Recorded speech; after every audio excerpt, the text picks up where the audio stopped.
उद्या काय होईल या भीतीचे विसर्जन. स्वामी म्हणतायत, माणसाला आजच्या दुःखापेक्षा उद्या काय होईल याची भीती जास्त सतावत असते. उद्या कर्ज कसं फेडू? उद्या नोकरी टिकेल का? उद्या बिझनेस कसा चालेल? मुलांचे भविष्य कसे होईल? अरे वेड्या, ज्या विधात्याने, ज्या परमेश्वराने तुला आजचा दिवस सुखाचा दाखवला, जो तुला आजपर्यंत प्रत्येक संकटातून वाचवत आला, तो उद्या तुला उपाशी झोपवेल का?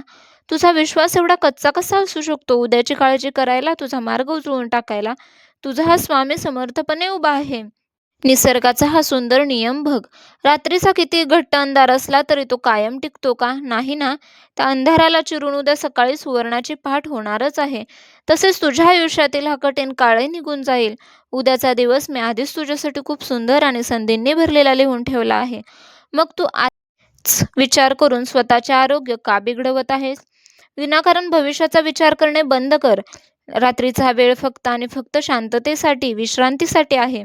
निसर्गाच्या या चक्राचा आदर कर. मनातील सगळी भीती, सगळा संशय या रात्रीच्या गडद अंधारात विरघळवून टाक आणि स्वतःला पूर्णपणे शांत कर. पैशाची चिंता, नोकरीची चिंता, भविष्याची भीती या सगळ्या गोष्टींनी तुला घेरले आहे.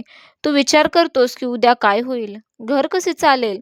जर उद्या सर्व काही संपले तर काय करायचे? अरे वेड्या, जे तुझ्या नशिबात लिहिले आहे ते जगातील कोणतीही ताकद तुझ्यापासून हिरावून घेऊ शकत नाही. आणि जे तुझ्या नशिबात नाही ते तुला मिळाले तरी टिकणार नाही. त्यामुळे विनाकारण चिंता करणे सोड आणि मनाला शांत कर. चित्त नेहमी माझ्या चरणी लाव.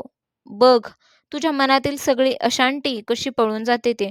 तू फक्त आजची रात्र माझ्यावर सोडून शांतपणे झोप. भिवू नकोस, मी तुझ्या पाठीशी आहे. श्री स्वामी समर्थ.